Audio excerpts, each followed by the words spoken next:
Alors bonjour chers souscripteurs, merci pour votre soutien. Donc cette fois j'ai enquêté pour vous sur les liens entre islam et communisme, puisque je suis un des seuls quasiment en France à dire que l'immigration, extra-européenne principalement, est due au communisme et non pas au patronat ou à l'Union européenne.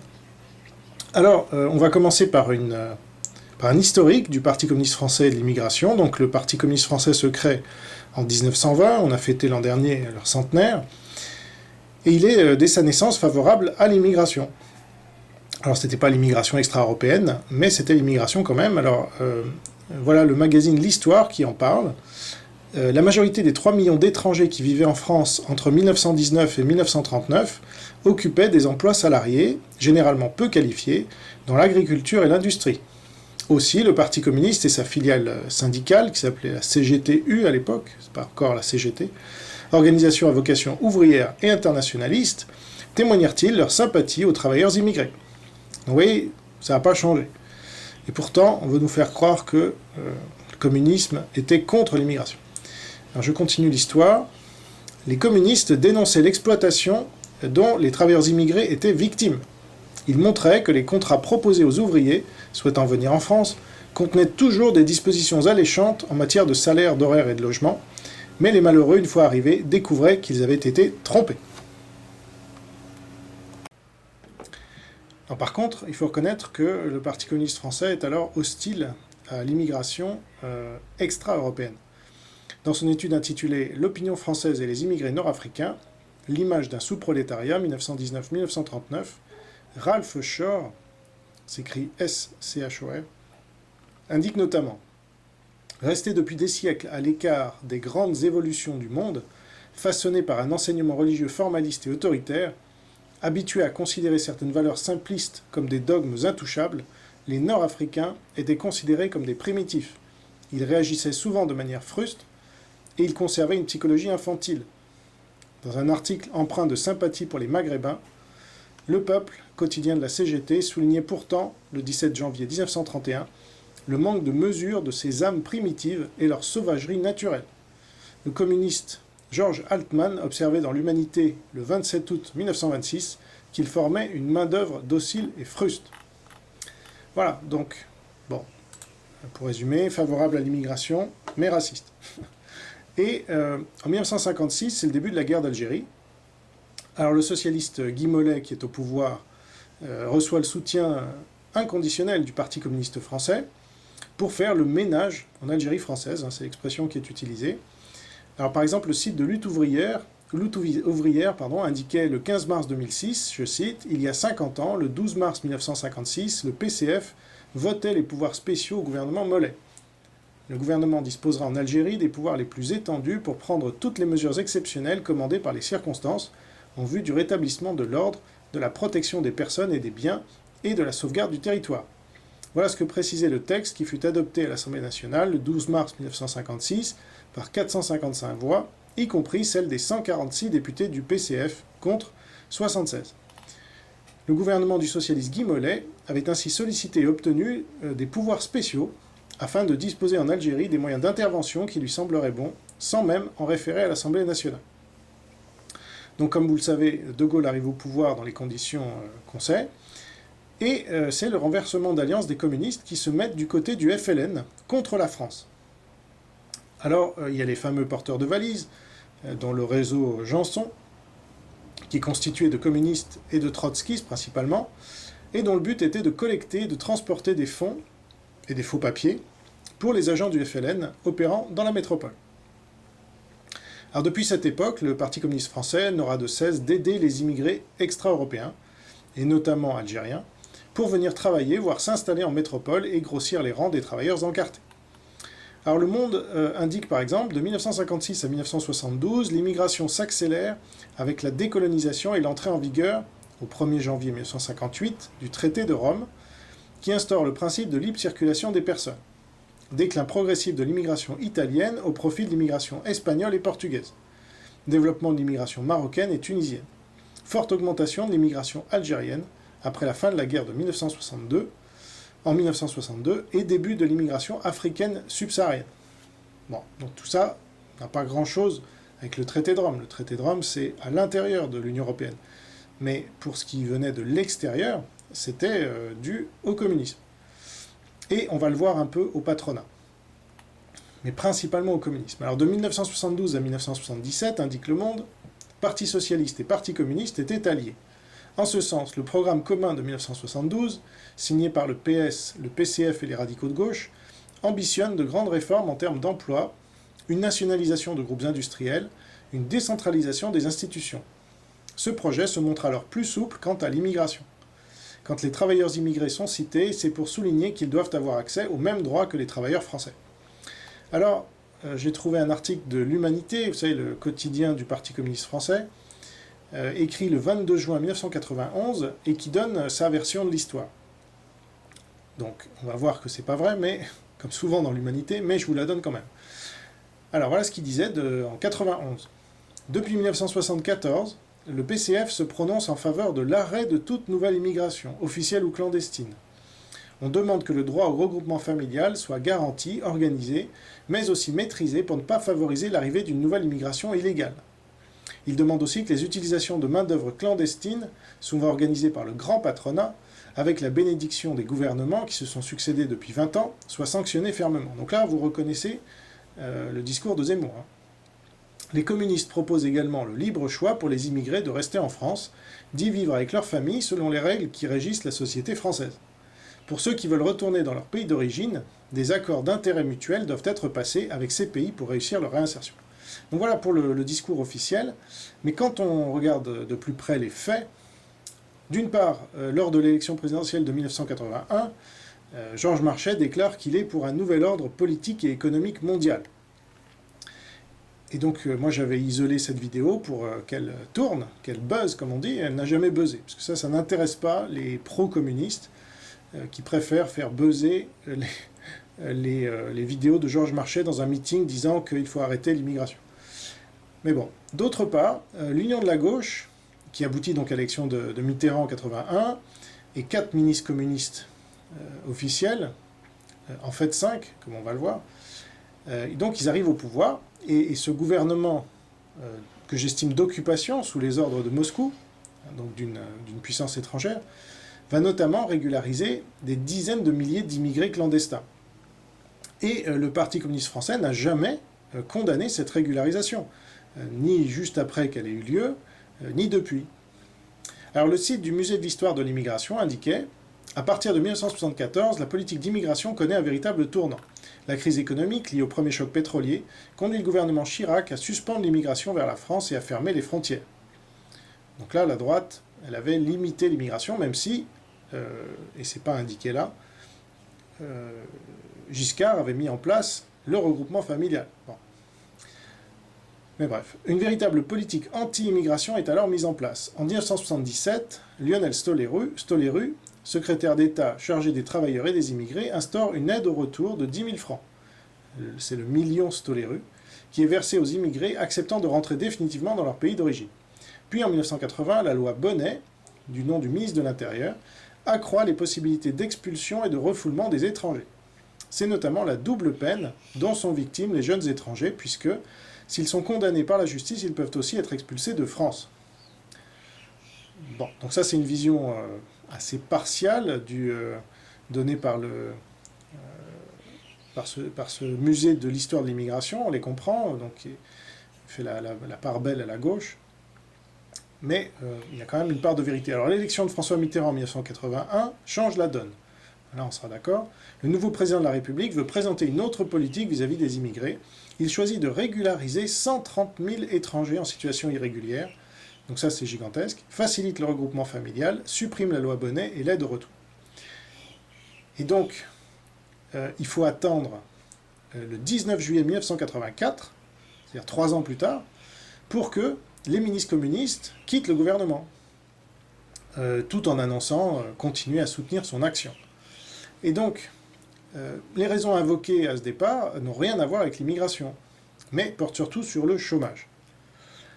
Donc cette même année, en 1984, Georges Marchais, alors patron du Parti communiste français, déclarait que le bilan de ces premières années était supérieur à celui de la Libération et du Front populaire, applaudissant donc aussi la politique d'immigration menée.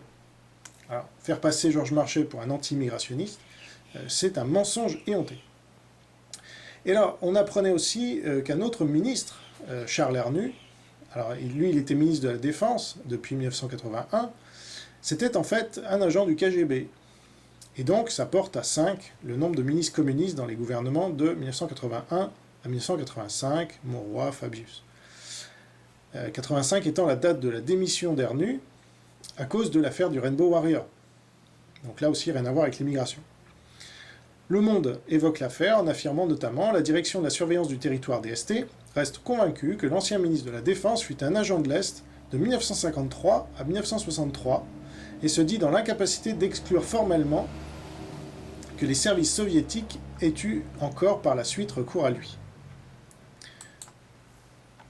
Et le quotidien explique que c'est Mikhail Karaman, l'ancien patron de la Securitat à Paris, qui a apporté en 1992 à la DST le dossier sur la collaboration de Charles Hernu entre 1953 et 1963 avec les services d'espionnage bulgares puis roumains.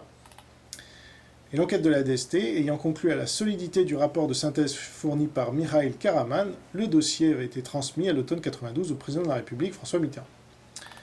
Voilà. Et puis, il y a par ailleurs énormément de régularisation, de naturalisation, de mariage mixte, etc., dans les mairies communistes. Donc là, vous voyez le visuel que j'ai mis depuis le début. Si vous superposez deux cartes, l'une de l'implantation du Parti communiste français et l'autre de l'implantation de l'islam, elles se superposent bien quand même. C'est pas parfait, sachant que cette implantation communiste ne date pas de l'époque où ils ont accueilli le plus d'immigrés. Il y a beaucoup de communistes qui ont perdu leur siège dans leur siège d'élus, dans les conseils municipaux, voire carrément dans les mairies. Mais c'est la carte la plus intéressante que j'ai pu trouver pour vous. Voilà. Et alors, les candidats municipaux dans les zones fortement islamisées sont le plus souvent encartés au Parti communiste. Donc ça ne trompe pas. Donc je vous ai trouvé l'article du Courrier de l'Atlas du 29 juin 2020 qui disait « C'était en 2014, pour la première fois, un candidat d'origine maghrébine, Azzedine Taibi, était élu maire dans une ville de Seine-Saint-Denis. Après Stein, il y a 6 ans, ils sont aujourd'hui à la faveur des élections municipales 3 maires d'origine maghrébine, avec Abdel Sadi à Bobigny et Karim Bouamran à Saint-Ouen, à diriger une commune de ce département située aux portes de Paris. À Stein, dans ce bastion communiste de 40 000 habitants, Azzedine Taibi, 55 ans, candidat d'origine maghrébine du Parti communiste français, avait été élu de justesse en 2014, 50,3%. Une première donc pour un candidat d'origine maghrébine en Seine-Saint-Denis. C'est une victoire collective. Contrairement à ce qui est véhiculé, il est tout à fait possible de faire élire un maire qui peut avoir d'autres origines, déclarait alors à l'époque Azzedine Taibi, refusant d'être réduit à ses origines. Il avait vu juste. 6 ans plus tard, ajoute le Courrier de l'Atlas, en mars 2020, il est élu haut la main dès le premier tour, avec près de 58% des voix, démontrant ainsi que ses origines maghrébines importaient peu au final aux yeux des habitants de la ville. Alors, moi, je pensais que c'était plutôt le contraire. Ça l'aurait aidé dans sa réélection, mais bref. À Bobigny, ville de 54 000 habitants, qui abrite la préfecture du département, c'est Abdel Sadi qui a été élu ce dimanche 28 juin. Cette victoire, c'est 26 ans de travail récompensé, s'est exclamé Abdel Sadi à l'annonce des résultats. Comme Azzedine Taibi, cet ancien maire adjoint à la jeunesse qui a grandi à la Courneuve avant de s'exiler à Bobigny, a un vieux passé de militant communiste. Comme le maire de Stein, Abdel Sadi a également travaillé longtemps au service jeunesse de sa ville. Un long travail de terrain qui a fini par payer. Saint-Ouen est la 3e ville de Seine-Saint-Denis à avoir élu un candidat d'origine maghrébine, Karim Bouamran, 47 ans, est un peu produit de la ville. Militant communiste aux côtés de l'ancienne maire Jacqueline Rouillon, il a lui aussi un vieux parcours de militant. Donc vous voyez, il y a vraiment... ça ne trompe pas, si vous voulez, les 3 qui sont élus en Seine-Saint-Denis d'origine maghrébine sont des communistes. Voilà. Oui, sachant qu'en Algérie, par exemple, vous avez des musulmans, mais vous avez aussi des communistes. Hein. Donc, ce sont les 2 tendances principales qui dominent là-bas. Et de plus en plus en France, il faut le reconnaître. Et puis, en 2012, on apprenait que 93% des musulmans de France avaient voté pour François Hollande au 2e tour de l'élection présidentielle. Alors le magazine La Vie, un magazine catholique, indiquait « Les musulmans réclamaient le changement, ils l'ont eu ». Selon une étude du corps électoral menée par Opinionway et Fiducial, le 6 mai pour le Figaro, sur 10 000 votants, 93% des pratiquants ont glissé un bulletin François Hollande dans leur enveloppe. Seuls 7% d'entre eux ont voté pour Nicolas Sarkozy. Alors c'est plutôt étonnant, puisque Nicolas Sarkozy étant de droite, l'islam n'est pas vraiment de gauche. Donc là, on voit bien l'influence du communisme sur ce vote. Puisque pendant sa campagne électorale, Hollande avait notamment déclaré qu'il y avait une culture communiste et qu'il voulait lui rendre hommage. Alors il n'avait pas de ministre communiste une fois au pouvoir, mais il était très proche lui-même du communisme. Et d'ailleurs, il allait faire passer une loi sur le mariage homosexuel peu après, parce que c'est ça aussi le communisme. Et donc je ne suis pas sûr que ces musulmans n'aient pas regretté leur choix d'avoir voté aussi massivement pour François Hollande. Mais certains, comme Zemmour, veulent réhabiliter le communisme en le faisant passer pour anti-immigrationniste, ça ne vous a pas échappé, alors qu'il ne l'a jamais été, sauf en période électorale, d'où les 2 extraits vidéo de Georges Marchais dans des meetings de campagne que certains aiment à se repasser en boucle. Mais nulle part à la télévision on a entendu Georges Marchais tenir de tels propos. C'était dans un meeting. Sinon on vous les servirait là aussi en boucle.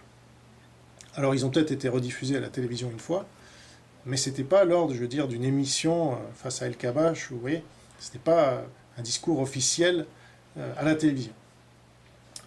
Et donc c'est la même chose avec Zemmour, qui tient un certain discours en meeting d'ailleurs, par exemple sur le massacre des protestants sous la monarchie, qui justifierait le massacre des musulmans aujourd'hui, et qui tient un autre discours à la télévision où il ne parle jamais en ces termes. Donc j'ai fait tout un article sur le sujet, et même une vidéo auquel je vous renvoie si vous voulez creuser. Alors face à la montée du Front National, le Parti communiste français n'a tenu un discours anti-immigration qu'en 1981. Et depuis, il flatte l'immigration extra-européenne, depuis l'émergence de l'antiracisme. Donc ça quand même, Zemmour connaît ça par cœur, et donc il ment effrontément et sciemment en disant le contraire. D'ailleurs, une des émanations du Parti communiste français est le MRAP, Mouvement contre le racisme et pour l'amitié des peuples, qui a été créé en 1949 et qui fut longtemps dirigé par un certain Mouloud Aounit, voilà, qui était conseiller régional d'Île-de-France, élu tête de liste alternative citoyenne sur une liste d'union avec le Parti communiste français dans la Seine-Saint-Denis, et qui a soutenu la candidate communiste Marie-Georges Buffet, celle à qui Zemmour a dit « je suis plus marxiste que vous ». C'était à l'élection présidentielle de 2007, sans pour autant avoir sa carte au parti, mais peu importe. Sous la direction de Mouloud Aounit, le MRAP luttera beaucoup contre l'islamophobie, voilà, ce qui n'est pas étonnant. Donc c'est intéressant de se pencher un peu sur l'histoire du MRAP. En 1951, il participe à la vaste campagne de pétition contre l'arme atomique, qui prend le nom d'Appel de Stockholm, soutenu par le mouvement de la paix, qui est lié au Parti communiste français. Le MRAP a été à l'initiative de la création en France du comité de défense des Rosenberg. C'était des espions communistes condamnés à mort aux États-Unis. Et on sait très bien, malgré les polémiques à l'époque, que différentes sources postérieures au jugement, dont des témoignages soviétiques, ont confirmé l'espionnage des Rosenberg au profit de l'URSS. Donc ils avaient défendu des espions communistes, très clairement. Alors c'est au MRAP qu'on doit les 2 premières lois contre le racisme en France. Voilà ce que Wikipédia indique. La loi contre le racisme est examinée par l'Assemblée nationale le 7 juin 1972. La LICRA demandera dans un projet concurrent, déposé au Sénat, que seules les associations reconnues d'utilité publique puissent se porter partie civile. Le MRAP propose que seules les associations ayant plus de 5 ans d'existence puissent le faire. Et c'est finalement cette dernière option qui sera choisie. Donc le MRAP était plus puissant, plus influent que la LICRA. On dit toujours que c'est la LICRA qui a imposé la loi Pleven, pas du tout. En fait, c'est le MRAP. Et le 22 juin 1972, après plus de 20 ans, le MRAP obtient une loi contre le racisme, dite loi Pleven. Elle sera complétée par la suite, notamment par la loi Guesso, qui étend l'application des poursuites au négationnisme. Et donc on sait que la loi Pleven avait pour but principal de diaboliser la critique de l'immigration extra-européenne en l'assimilant à du racisme. Et le MRAP, sous la houlette de Georges-Paul Langevin, président du mouvement de 1981 à 1988, informe régulièrement sur les circulaires et lois que les gouvernements successifs préparent pour le renforcement du contrôle de l'immigration. En 2011, donc là, je suis toujours sur le MRAP, le Parti communiste français qualifiait d'abomination la demande de suppression des subventions au MRAP, formulée par le député UMP Bernard Carayon. Donc le MRAP défend le Parti communiste défend le MRAP. Voilà. Et puis, il faut aussi parler de la CGT, ce bras armé du Parti communiste français dans les entreprises publiques et privées, surtout publiques, mais quand même privées aussi. Eh bien, à partir de 1958, donc toujours ce basculement, ce renversement d'alliance avec l'arrivée au pouvoir de De Gaulle, la CGT poussa au maximum l'immigration extra-européenne en France. Donc ça, on ne peut pas mettre ça de côté, c'est malhonnête, c'est faux de dire que le Parti communiste, que les communistes, parce que la CGT, c'était une grande partie des communistes en France. Et donc, par exemple, nous avons le témoignage de Marius Apostolo, qui est donné par le Musée national de l'histoire et des cultures de l'immigration. Alors je cite, « Dès son entrée dans la vie active, Marius Apostolo trouve dans le mouvement ouvrier un cadre de combat vis-à-vis de l'exploitation patronale et des injustices sociales. À partir de 1967, son engagement en faveur des travailleurs immigrés devient central dans son activité militante. À 18 ans, la politique, le syndicalisme, je ne connaissais pas ces bêtes-là, dit-il. Puis l'expérience de l'usine aidant, je me suis ouvert au monde du travail. Ensuite, j'ai milité au sein d'associations familiales. Après avoir été licencié de la régie Renault à Billancourt en 1952 pour grève politique, j'ai été pendant 11 ans secrétaire du syndicat CGT. Ensuite, militant à la Fédération de la métallurgie et responsable du secteur confédéral chargé des immigrés à la CGT. Voilà, il y avait un secteur confédéral chargé des immigrés à la CGT. Je pense que la vie de mes parents venus d'ailleurs a dû conditionner mon engagement. En 1967, j'ai été nommé chef du service confédéral de l'immigration de la CGT. Ce poste m'a permis de me rendre compte des difficultés des ouvriers immigrés. Les jeunes générations, qui n'ont pas vécu ces périodes, ignorent pour la plupart pourquoi et comment les immigrés sont venus massivement en France, comment ils vivaient. Je ne crois pas inutile de rafraîchir les mémoires. Voilà, donc la CGT a eu un rôle important, pour ne pas dire crucial, dans la venue de tous ces gens-là, et les a poussés à se fixer. Alors dans l'article Marius Apostolo, un itinéraire militant, que j'ai retrouvé, voilà ce qu'on peut lire. Marius Apostolo porte son attention sur les migrations du Sud avec une ouverture nouvelle sur les questions nationales et le racisme colonial. Il accomplit en 1965-66 des missions d'éducation ouvrière pour le Bureau international du travail en Algérie et en Syrie. Élu à la commission exécutive de la CGT en 1969, il sera, jusqu'en 1983, responsable du secteur immigration, accordant un intérêt central au devenir des Maghrébins en Europe. Il reste représentant de la CGT auprès du Fonds d'action sociale jusqu'en 1987. Donc là, on est dans cette période charnière en France qui a fait venir autant d'immigrés extra-européens, et la CGT est à la manœuvre. Voilà, c'est ça la vérité. D'ailleurs, depuis des décennies, en tête de tous les cortèges, pour la régularisation des sans-papiers ou contre le racisme envers les immigrés, vous trouvez la CGT, le MRAP et le Parti communiste français. Et donc, la question qu'on peut se poser, c'est, entre le patronat et les communistes, qui sont ceux qui sont les plus responsables de l'immigration de peuplement de la France? On ne parle pas de l'Union européenne, puisqu'on a vu que c'était la libre circulation à l'intérieur des frontières européennes et pas venant de l'extérieur. Alors, pour savoir justement entre le patronat et les communistes, qui sont ceux qui sont les plus responsables de l'immigration extra-européenne en France, eh bien j'ai demandé à ma femme, puisqu'il se trouve qu'elle est d'origine algérienne, et qu'elle a vécu les 29 premières années de sa vie là-bas, avant de venir s'installer ici et passer toutes les étapes légales pour devenir française.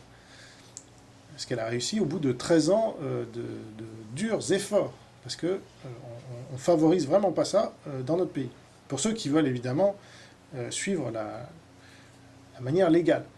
Alors, je l'ai interviewé, enfin, on a eu un petit échange, donc je vais vous passer l'extrait, parce que c'est mieux d'avoir carrément le témoignage de quelqu'un qui a vécu ça dans sa famille et dans son village, puisqu'elle vient de Kabylie. Voilà, donc justement pour illustrer ce propos, d'un témoignage concret, réel, vivant, je suis avec ma femme, donc vous la connaissez peut-être pas.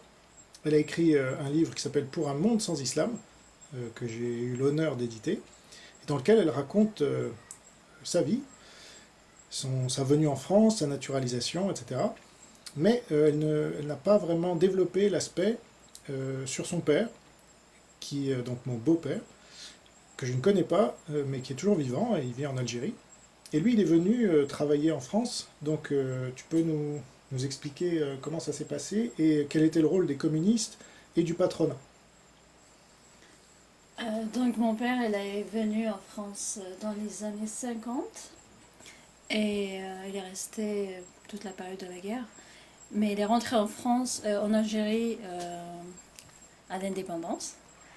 Et une année après l'indépendance, il est revenu en France pour travailler. Et à cette époque-là, donc c'était le patronat français qui est venu en Algérie pour chercher de la main-d'œuvre. Et mon père n'ayant pas trouvé de travail en Algérie à cette époque-là, comme beaucoup d'Algériens d'ailleurs, donc il a accepté d'émigrer en France pour des raisons professionnelles, pour travailler. Donc avec un contrat d'une durée, je ne sais pas si c'est un CDI ou c'était quoi exactement, mais c'était dans le but de travailler, de rentrer à la fin du contrat dans son pays. Donc c'était pas du tout dans un objectif de regroupement familial. Il travaillait chez Renault, c'est ça? C'était Chrysler, la société Chrysler. Chrysler? Oui, Ok. Dans la société automobile, quoi. voilà. Il y a toujours, enfin la plupart de ses contrats c'était dans l'automobile. Il a travaillé dans d'autres secteurs, le bâtiment, le métro, enfin d'autres domaines au début, mais la plupart de son activité professionnelle, il l'a faite dans l'industrie automobile.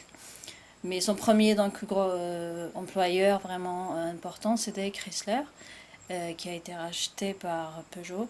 Et donc il a travaillé pendant des années à Peugeot.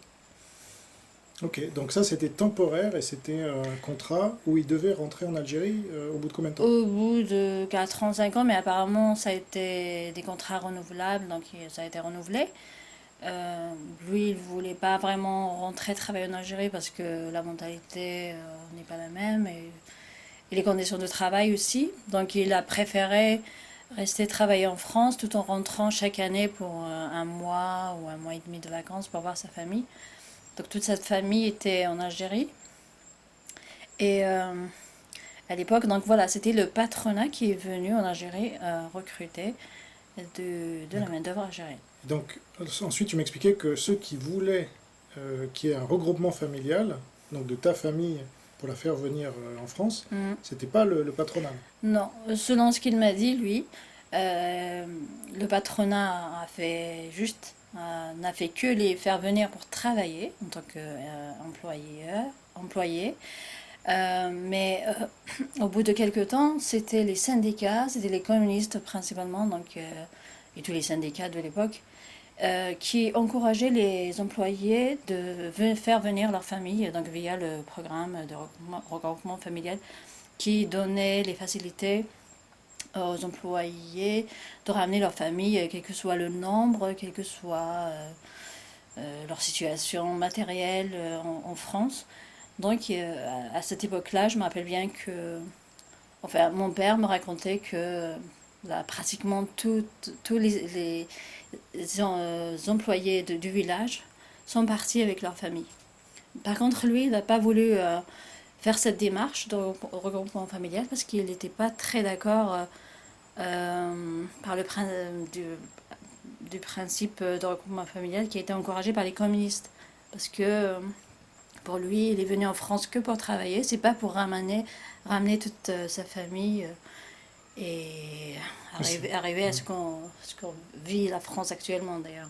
Mais Voilà. c'était plutôt l'exception. Oui, c'est une véritable exception parce que c'est vrai, quand je regarde actuellement toute la région d'où je viens, tous ceux qui travaillaient en France ont ramené leur famille. Voilà. Et donc ça représente combien de personnes rien que dans ton village en pourcentage? Euh, Quand je dis tous, c'est vraiment Ah ouais? tous. Ah ouais, ouais, c'est. Bon, Je connais pas un qui n'a pas ramené sa famille. Ils sont tous en France actuellement. d'accord. Ça a vidé le village. Tous ceux qui travaillent, oui, en France, sont venus avec leur famille. Et le reste, bien sûr, ils travaillent en Algérie. Mais chaque famille, elle a un membre en France. D'accord. Tout le monde. Donc ça, c'était à partir des années 75, puisque le regroupement familial, c'est 75. Voilà, c'est ça. D'accord. Et donc toi, tu es resté en Algérie, tu aurais voulu venir? Oui, petite, je voyais tous les cousins avec qui je jouais à l'époque, dont le père travaillait en France comme le mien, du jour au lendemain quitter l'école et partir, toute la famille qui part en France. Donc oui, c'est vrai qu'à l'époque je voulais partir moi aussi, mais mon père ne voulait pas. Voilà. Pour lui, la France c'est pour les Français, ou c'est pour des personnes qui veulent vraiment y vivre, mais pas juste venir toute la famille alors qu'ils n'ont pas de travail, il n'y a pas de logement, il n'y a rien, mais ils viennent quand même. C'était pas tout à fait ce qu'il voulait faire lui pour sa famille en fait. Et Voilà. alors, deuxième partie, toi ensuite tu as décidé à 29 ans de venir en France, Oui, et là ce sont encore les communistes qui ont voulu tout à fait. te naturaliser, ou En comment ça s'est fait, passé? mon père, pendant toutes ces années-là, il nous parlait des communistes en France. Bien sûr, moi, je savais pas trop ce que c'était, donc je ne connaissais pas. Mais arrivé en France, je comprenais mieux de quoi il parlait. Je voyais effectivement toutes ces familles que je connais qui sont venues s'installer en France, ce qu'elles sont devenues et elles sont prises en main par qui et dans quel genre de commune ils vivent. Hein, généralement, donc c'est des communes communistes. Et moi-même, donc je suis venue en tant qu'étudiante en France. J'ai été approchée par pas mal de communistes, des étudiants ou enfin, des membres de partis communistes se sont présentés à moi pour m'aider justement pour avoir facilement ma naturalisation ou ma carte de séjour rapidement. Enfin, j'avais une carte de séjour étudiante, mais je ne pouvais pas par exemple travailler à temps plein et tout. Et donc pendant des années, je sais plus combien. Bah, c'était à partir de Euh, 2004, voilà. Je suis arrivée en 2004 et je n'ai eu une carte 13 ans plus tard. voilà 13 ans plus tard que j'ai pu vraiment avoir un séjour permanent. Euh, mais pendant tout ce temps-là, j'ai eu la possibilité vraiment d'avoir mes papiers facilement grâce à l'aide des communistes, mais que j'ai refusé. C'est ça. Voilà. Et qu'est-ce que tu penses aujourd'hui quand tu entends un Zemmour, par exemple, qui dit que le Parti communiste français était contre l'immigration légale et illégale dans les années 80? Non, je suis pas du tout d'accord avec Zemmour sur ça. Parce que de ma propre expérience, mon père, voilà ce qu'il me disait, donc je crois de mon père, je sais qu'il... Et ton village? et voilà, j'ai vu ça autour de moi. Tout le monde a pu partir en France, pas grâce au patronat, c'est vrai que le patronat est venu en Algérie recruter certains employés, pas tout le monde, bien sûr, il faut avoir certaines qualifications et tout. Ils sont pas venus ramener tout le monde, les patronats, non. C'est les communistes qui, via les syndicats dans les entreprises et tout, qui ont encouragé les employés à faire le regroupement familial. Et le but, justement, est-ce que c'était pas d'avoir plus de militants communistes? Oui, c'est forcément cela. Euh, de ce que mon père me racontait, c'est que il faisait tout pour gagner des élections et tout, donc lui, il voulait pas du tout rentrer dans ce jeu-là. Et justement, il a refusé donc de ramener sa famille. Moi, j'ai refusé aussi leur aide en arrivant en France, mais leur influence est énorme dans ce que vit la France actuellement. C'est les conséquences de leur influence sur l'immigration de l'époque, qui était purement euh, professionnelle, voilà, qui est devenue ce qu'elle est actuellement. Ouais. Voilà, c'est quand même intéressant d'avoir un témoignage de première main. Je ne sais pas ce que vous en pensez. Voilà, alors maintenant, on va un peu avancer dans le temps. Donc les premières vagues migratoires ont eu lieu dans les années 60, 70, 80. Là, on arrive en fin des années 90 avec vous savez, ce qu'on a appelé la gauche plurielle. Et ce que d'autres ont surnommé la gauche plurien. Donc Lionel Jospin devient Premier ministre de Jacques Chirac en cohabitation. C'était en 1997. Donc Chirac, élu en 95 triomphalement, ne reste au pouvoir réellement que 2 ans. Juppé essayant de faire une réforme des retraites qui mettra des millions de gens dans les rues, etc. Donc Jospin arrive, et il forme un gouvernement dit de gauche plurielle. Alors, vous avez les socialistes, vous avez les radicaux de gauche, vous avez le mouvement des citoyens de Chevènement, vous avez les communistes, vous avez les Verts, Toute la fine équipe est là. Alors, voilà ce que Jospin déclare. Je suis fier de compter des communistes dans mon gouvernement. Voilà. Et alors, il est lui-même, on l'apprendra plus tard, un agent trotskiste infiltré au sein du Parti socialiste. Alors, c'est sorti c'est sorti au fur et à mesure, mais surtout, ça a éclaté, disons, en juin 2001. Donc, le 6 juin 2001, le Parisien indiquait « Alors que les Français s'inquiètent pour leur emploi, s'interrogent sur la croissance, rêvent de leurs vacances et font mine de se quereller à propos de Love Story, voici que surgit un débat surréaliste. Lionel Jospin a-t-il été jadis trotskiste ?» Jusqu'à hier, le Premier ministre, chaque fois qu'on l'interrogeait, répondait un brin agacé « non » ou « jamais ». Ou bien encore « vous me confondez sûrement avec mon frère Olivier ». Et puis soudain, tout s'est accéléré. Jeudi dernier, dans le Parisien et aujourd'hui en France, Patrick Dierich, ex-militant de l'Organisation communiste internationaliste, OCI, raconte avoir milité en 1971 dans la même cellule que le camarade Michel.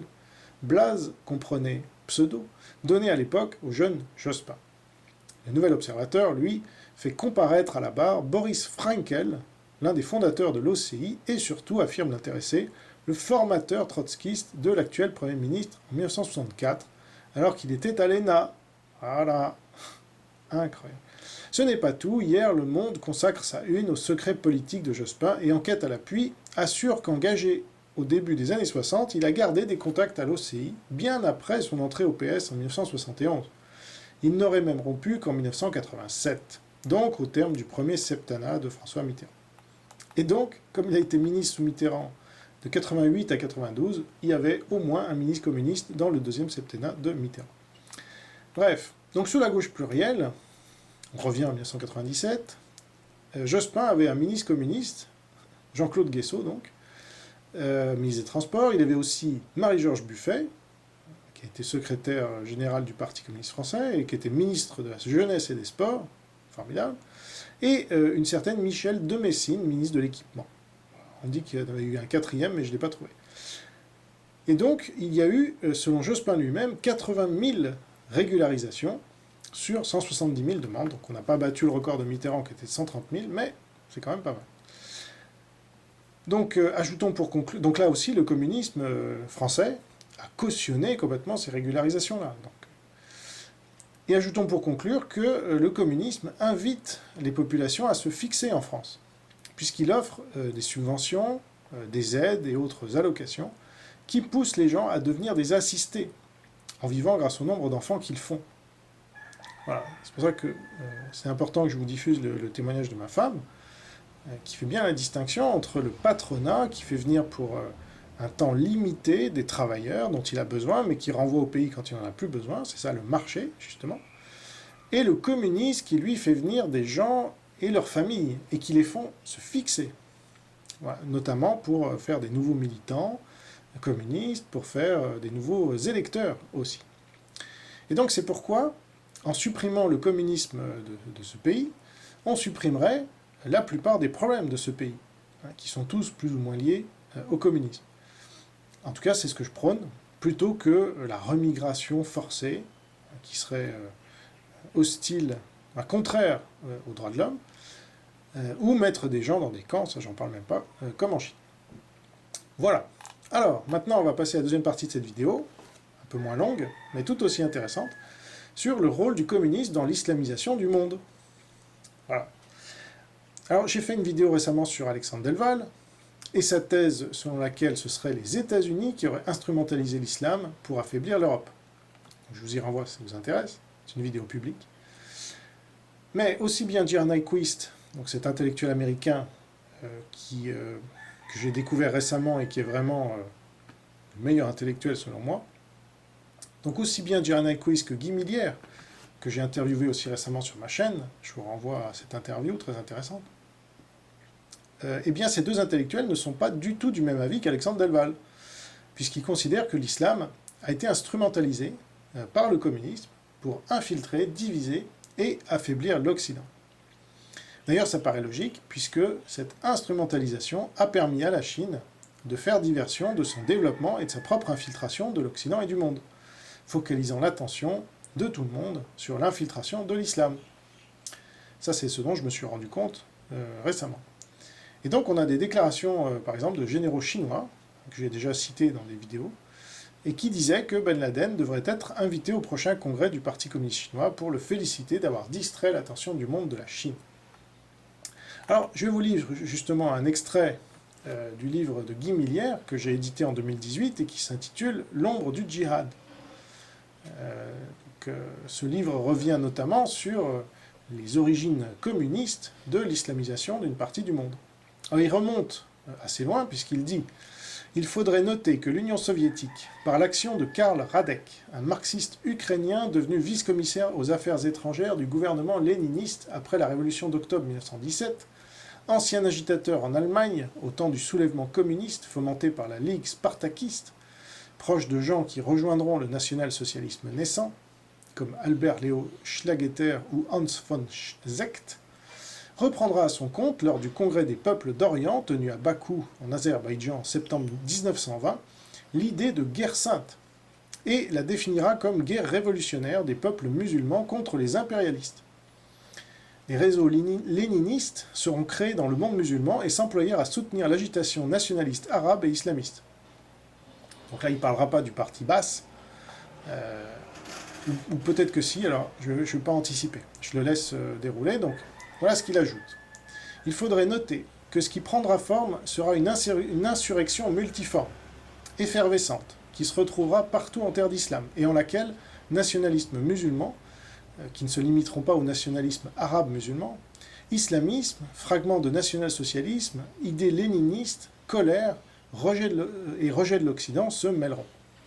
Il faudrait noter que des personnages et des mouvements incarneront l'effervescence et ses effets de turbulence.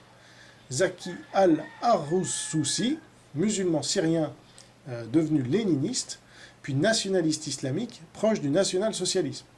Michel Aflaq, chrétien, devint lui aussi léniniste, puis nationaliste proche du national-socialisme. Salah al-ad-Din al-Bitar suivit la même trajectoire que Zaki al-Arzoussi et Michel Aflaq. Ils fonderont ensemble le mouvement Baas, voilà, qui signifie résurrection, nationaliste arabe, très influencé par Lénine et Adolf Hitler. J'avais expliqué ça à Topa quand j'étais passé sur Meta TV en 2014, parce qu'il ne comprenait pas. Et je lui avais dit, dans le monde arabo-musulman, soit on est islamiste, soit on est communiste. Et il m'avait cité justement le mouvement Baas, sans savoir d'où ça venait. Alors Guy Millière continue, les vainqueurs inclurent les États-Unis, qui furent désormais la principale puissance occidentale, se trouvèrent rapidement confrontés aux ambitions soviétiques et choisirent de mener une politique d'endiguement. Donc là, il parle de l'après-Deuxième Guerre mondiale. Donc, une politique strictement défensive face à l'expansion de l'Union soviétique. La politique d'endiguement valut pour la planète entière et dut s'exercer sur la planète entière. Les vainqueurs inclurent surtout l'Union soviétique, qui se montra résolument offensive, usa de tous ses réseaux et de toute son influence, de tous les moyens de déstabilisation dont elle disposait ou dont elle pouvait se doter. Ce qui fait un peu penser à la Chine actuelle. Chine communiste, bien sûr. Elle soutint dans le monde musulman tous les mouvements nationalistes musulmans, tous les mouvements islamistes, mais aussi des mouvements s'affichant simplement nationalistes, socialistes, ouvertement léninistes. Et là, on pense forcément à ce que la Chine est en train de faire en Afghanistan, par exemple. Voilà. Guy Millière ajoute, elle chercha, en parlant de l'Union soviétique, à mettre en place des régimes à sa solde, ou pour le moins des régimes porteurs d'un rejet de l'Occident. Elle contribua à financer et à aider des mouvements islamistes en territoire turc, mais aussi des groupes terroristes qui frapperont durement. Armée secrète de libération de l'Arménie, Partiya Kakeren Kurdistan, PKK, groupe Abu Nidal, etc. Elle s'efforça, dès 1945, reniant un accord passé en 1943 à Téhéran, avec Winston Churchill et Franklin Roosevelt, de dépecer l'Iran, et proclama deux républiques de sa création, la République populaire d'Azerbaïdjan et la République de Mahabad, sur des territoires occupés par l'armée rouge. Elle échoua, mais ne renonça pas. Elle tenta de faire assassiner Mohammad Reza Shah Pahlavi, 1947, puis au temps où Mohamed Mossadegh fut Premier ministre, 1951-1953, chercha, par le biais du parti Tudeh, ça s'écrit T-U-D-E-H, parti léniniste, à faire glisser le pays dans son orbite. Elle échoua de nouveau, mais ne renonça toujours pas. Elle s'intéressa à Rouhollah Khomeini, islamiste chiite, le soutint financièrement quand il fut envoyé en exil en 1964. Elle tenta de faire basculer la Jordanie, le roi Abdallah Ier fut assassiné par un membre d'Al-Ikhwan al-Muslimun en 1951, sans qu'une implication soviétique soit établie. Mais Hussein bin Talal, qui vint ensuite, et après le bref règne de Talal bin Abdallah, fit face à plusieurs assassinats manqués et en 1970 à une tentative de coup d'État fomentée par l'OLP, l'Organisation de libération de la Palestine, armée et financée par les services soviétiques là aussi. Elle appuya la prise de pouvoir de Gabal Abdel Nasser en Égypte en 1952, fit de lui un dictateur puissant et un allié crucial. Donc là, on se rappelle que Nasser, ça c'est moi qui rajoute, Nasser voulait par exemple enlever les voiles des femmes en Égypte. Et donc ça, c'est une politique que menait également Staline en URSS, par exemple. Donc, fit de lui un dictateur puissant, un allié crucial, approuva qu'il réprime et marginalise Al-Ikhwan al-Muslimun et fasse exécuter ses dirigeants, dont son penseur principal à l'époque, Saïd Qutb. Mais elle lui demanda de ne pas éliminer l'organisation, qui put ainsi garder son pouvoir de nuisance. Elle fomenta, donc là on parle toujours de l'URSS, une tentative de coup d'État à Khartoum, menée par le Parti communiste soudanais en 1969. La tentative échoua, le Conseil national révolutionnaire qui incarnait la tentative fut éliminé par le général Ghaffar Mohamed Nimeri en 1971, mais elle revint à la charge plus tard. Elle contribua au glissement de Nimeri vers l'islamisme et vers Al-Ikhwan al-Muslimun. Elle appuya avec constance et obstination les partis basses en Syrie et en Irak. Elle aida le Bas syrien à prendre le pouvoir en 1963 par l'entremise du général Amin al-Hafiz, le fit remplacer par le général Salah Jedid, puis par Hafez al-Assad en 1970. Donc vous avez le fils d'Hafez al-Assad aujourd'hui qui dirige la Syrie et qui est donc l'héritier du communisme. Elle contribua à ce que le Bas irakien s'impose en 1969 par Ahmad Hassan al-Bakr, je ne sais pas comment il faut dire, puis à ce que Saddam Hussein renverse celui-ci 10 ans plus tard. Elle arma le Front de Libération Nationale algérien, voilà, le fameux FLN, soutint celui-ci quand il fut au pouvoir. Elle sut, l'URSS, que Saïd Mohammedi, dirigeant de la branche armée du FLN, était un ancien Waffen-SS et que d'autres membres de la même branche armée s'étaient formés dans la Légion Waffen-SS Anchar, constituée par Hamid al-Husseini en Bosnie, au temps de sa collaboration avec le Troisième Reich. Elle accepta. Elle soutint le coup d'État de Muammar Kadhafi, socialiste islamique, qui en 1969 renversa Idriss Ier, émir de Cyréanique et de Tripolitaine, installé à la tête du royaume de Libye par les Britanniques. Elle arma et finança le Front de libération de l'occupation du Yémen du Sud et le Front de libération national du Yémen, et fit naître en 1969 encore la République démocratique populaire du Yémen. Après avoir songé brièvement à appuyer l'État d'Israël et avoir voté pour le plan de partition en novembre 1947, l'URSS soutint les guerres arabes islamiques anti-israéliennes et à partir de 1964, la mise en place d'une lutte de libération nationale palestinienne, la formation de l'OLP, l'accession à la tête de l'OLP de Yasser Arafat, venu de l'entourage d'Hamid al-Husseini, donc du nationalisme arabe musulman et de l'islamisme. L'installation autour d'Arafat de cadres léninistes formés à Moscou, le recours au terrorisme contre Israël et contre les Juifs partout sur Terre. L'URSS fut pour beaucoup dans la création du FPLP, Front populaire de libération de la Palestine, mouvement censé doter l'OLP d'une aile léniniste. Elle fut le principal financier et le principal fournisseur d'armement de l'OLP. L'URSS contribua, après l'échec du coup d'État contre Hussein bin Talal en Jordanie en 1970, au repli des milices de l'OLP vers le Liban, qui devint, contraint et forcé, la base arrière des actions terroristes lancées dans les années ultérieures par l'OLP contre Israël, et contribua ainsi à enclencher les engrenages qui menèrent le Liban vers la guerre civile et la destruction. Elle tentera de se rapprocher du Pakistan, sans y parvenir, mais y aidera néanmoins des factions islamistes. Elle fomentera une prise de pouvoir ratée par le Parti communiste en Indonésie. L'URSS se constituera, malgré quelques échecs, une sorte d'empire musulman fait de pays passés sous sa coupe et de pays regardant dans la même direction globale qu'elle, de groupes d'influence et de groupes violents et criminels, et cet empire prendra place au sein de l'empire soviétique. elle rendit dans le monde musulman plus turbulente et délétère une situation déjà turbulente et délétère. Elle exacerba l'effervescence, elle rencontra peu d'opposition, peu de résistance. Voilà, donc ça c'est intéressant puisque le même genre de choses est en train de se reconstituer avec la Chine communiste cette fois. L'URSS étant soi-disant tombé, mais en fait on sait que non. On sait qu'il dirige, mais de façon souterraine.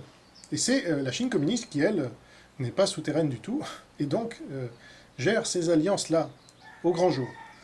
Alors je reparlerai de ce sujet communisme et islam dans le monde quand j'aurai lu le livre de Djihad Nyquist qui s'appelle Red Jihad, Djihad rouge, dans lequel il rentre encore plus dans le détail que Guy Millière, qui consacrait seulement quelques pages dans son livre, alors que Red Jihad, c'est tout le livre qui est consacré au sujet.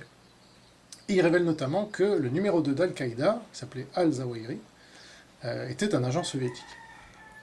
Alors, pile au moment où j'enregistre cette vidéo, on est le 9 novembre, il y a la crise migratoire en Pologne, et figurez-vous que la Pologne accuse Poutine d'être à l'origine de la crise frontalière. Ça doit être un hasard. Alors voici ce que Politico indique. Le Premier ministre polonais Mateusz Morawiecki a accusé mardi le président russe Vladimir Poutine d'avoir orchestré une tentative de plus d'1 millier de migrants de prendre d'assaut la frontière entre la Pologne et le Bélarus.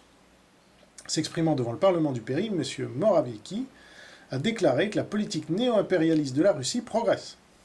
Il s'agit de la dernière attaque du dirigeant biélorusse Alexandre Loukachenko, qui est un exécutant, mais qui a un complice, et ce complice est à Moscou, ce complice est le président Poutine, qui montre une détermination à réaliser le scénario de reconstruction de l'Empire russe, le scénario auquel nous, tous les Polonais, devons nous opposer avec force. Donc, là, tous les pro-Poutine, qui se disent anti-immigrationnistes, il y a une dissonance cognitive, hein, c'est le moins qu'on puisse dire. Et donc, on voit bien, avec cet exemple un peu plus récent, que le communisme international, constitué notamment de la Russie et de la Chine, pousse un maximum l'immigration extra-européenne en Europe et plus généralement en Occident, mais surtout en Europe, pour diviser le monde libre, l'affaiblir et finalement le remplacer. Voilà, donc j'espère que tout cela vous aura intéressé. Je pense être un des seuls aujourd'hui dans l'espace public français à raconter ce genre de choses et à prouver tout ce que je raconte, évidemment. Les autres étant dans cette pensée dominante et unique du communiste qui n'est responsable de rien, puisqu'on ne le mentionne même pas, on préfère s'acharner sur des boucs émissaires comme l'Union européenne, le patronat ou le libéralisme, bien sûr. Voilà. Mais on voit bien que tout cela dédouane le communisme qui se retrouve à chaque fois dans le bon camp. Voilà, c'est quand même bizarre. Donc, portez-vous bien, gardez la foi, vive le Christ Sauveur et la Nouvelle France libre.